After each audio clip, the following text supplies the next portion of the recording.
আসসালামু আলাইকুম প্রিয় বন্ধুগণ, মনের আশা পূরণ হওয়ার সর্বশ্রেষ্ঠ আমল হলো ইসমে আজম। ইসমে আজম অর্থ মহান নাম।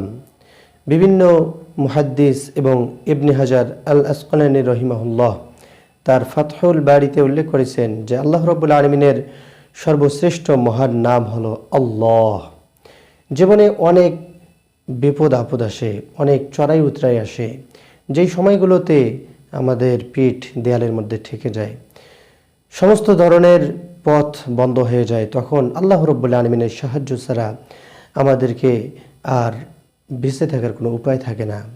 সেই সময়গুলোতে যদি আমরা আল্লাহ রাব্বুল আলামিনের কাছে একাগ্র চিত্তে আল্লাহ রাব্বুল আলামিনের কাছে মস্তক অবনত করে কায়মনোবক্কে যদি আমরা আল্লাহ রাব্বুল আলামিনের নাম ধরে ধরে তার কাছে চোখের পানি ফেলে যদি দোয়া করতে পারি, তাহলে আল্লাহ রাব্বুল আলামিন সেই সময় আমাদের ডাকে সাড়া দেবেন এবং আমাদের মনের আশা পূরণ করে দেবেন।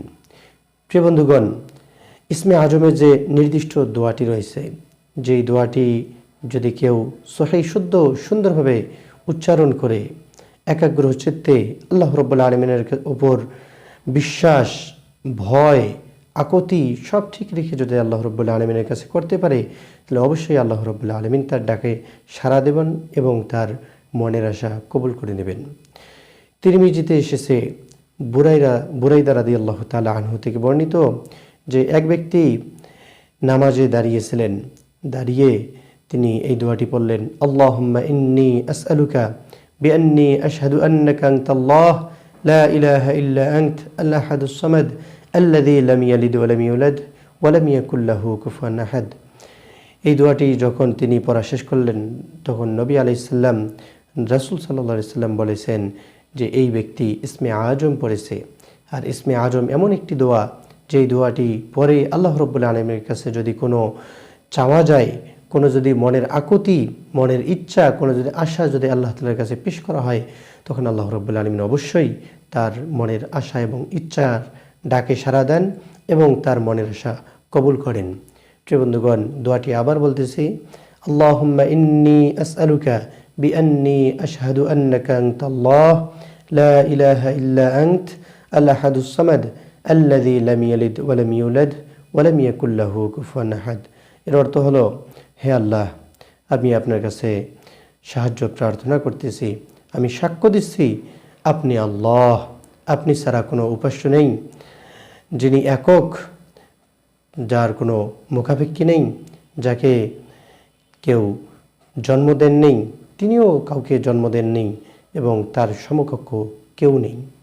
প্রিয় বন্ধুগণ, এই দোয়াটি আমরা যদি আল্লাহ রাব্বুল আলামিনের কাছে পূর্ণাঙ্গ বিশ্বাস, আল্লাহ রাব্বুল আলামিনের কাছে পূর্ণাঙ্গ যদি আশা রেখে, পূর্ণাঙ্গ ইচ্ছা রেখে, আকুতির সহিত চোখের পানি ফেলে যদি আমরা আল্লাহ তাআলার কাছে এই দোয়াটি করতে পারি সহিহ শুদ্ধ সুন্দরভাবে, তাহলে অবশ্যই আল্লাহ রাব্বুল আলামিন আমাদের ডাকে সাড়া দেবেন। এছাড়াও যে কোনো বিপদ আপদে পড়ে যদি আপনি দোয়া ইউনুস অর্থাৎ লা ইলাহা ইল্লা আনতা সুবহানাকা ইন্নী কুনতু মিনাজ জালিমিন যদি একাগ্র চিত্তে আল্লাহ রাব্বুল আলামিনের কাছে বিশ্বাস রেখে যদি আল্লাহর শ্রেষ্ঠ নাম আল্লাহ, আল্লাহ তাআলার নাম ডেকে ডেকে যদি আল্লাহ রাব্বুল আলামিনের কাছে যদি আপনার চাওয়াগুলো পেশ করতে পারেন, তাহলে আল্লাহ রাব্বুল আলামিন আপনার চাওয়া পূরণ করবেন। আর এটা হলো ইসমে আজমের ছোট্ট ভার্সন। ইসমে আজম পূর্ণাঙ্গ যেটা, সেটা আবার বলতেছি, আল্লাহুম্মা ইন্নী আসআলুকা বিআন্নী আশহাদু আন্নাকা আনতাল্লাহ লা ইলাহা ইল্লা আনত আল আহাদুস সামাদ আল্লাযী লাম ইয়ালিদ ওয়া লাম ইউলাদ ওয়া লাম ইয়াকুল লাহু কুফুয়ান আহাদ। প্রিয় বন্ধুগণ, আমাদের জীবনে যখন আমরা বিভিন্ন বিপদের সম্মুখীন হই, তখন আমরা এই দোয়াটি আল্লাহ রাব্বুল আলামিনের কাছে পূর্ণাঙ্গ ইয়াকিন, পূর্ণাঙ্গ বিশ্বাস, পূর্ণাঙ্গ আশা এবং স্বপ্ন রেখে সময়, নির্দিষ্ট সময়গুলোতে, যেই সময়গুলোতে আল্লাহ রাব্বুল আলামিন দোয়া কবুল করে থাকেন, যেমন দুই আজানের মাঝখানের দোয়া, যে আজান এবং ইকামত, এই দুই আজানের মাঝখানে যদি কোনো দোয়া করা হয়, আল্লাহ রাব্বুল আলামিন সেই দোয়া কবুল করে থাকেন। শেষ রাত্রে দোয়া করলে আল্লাহ রাব্বুল আলামিন কবুল করেন। তাহাজ্জুদের মুহূর্তগুলোতে, শেষ রাতে আল্লাহ রাব্বুল আলামিন দোয়া কবুল করেন। এছাড়াও নবী আলাইহিস সালামকে জিজ্ঞেস করা হয়েছিল, ইয়া রাসূলুল্লাহ, আল্লাহ তাআলা কখন সবচেয়ে দ্রুত গতিতে দোয়া কবুল করেন? তখন রাসূল সাল্লাল্লাহু আলাইহি ওয়াসাল্লাম বলেছেন যে ইফতারির সময়, ইফতারির সামনে যে দোয়া করা হয় সেই দোয়া কবুল করেন, এবং ফরজ নামাজের পরে দোয়া করলে আল্লাহ রাব্বুল আলামিন দোয়া কবুল করেন। এছাড়াও জুমার দিন আল্লাহ রাব্বুল আলামিন দোয়া কবুল করেন। জুমার দিন একটা মুহূর্ত আছে, যেই মুহূর্ততে আল্লাহ রাব্বুল আলামিনের কাছে আপনি যাহাই চাবেন আল্লাহ রাব্বুল আলামিন আপনার সেই ইচ্ছাই পূরণ করবে। মুসলিম শরীফে এসেছে সেই সময়টি হলো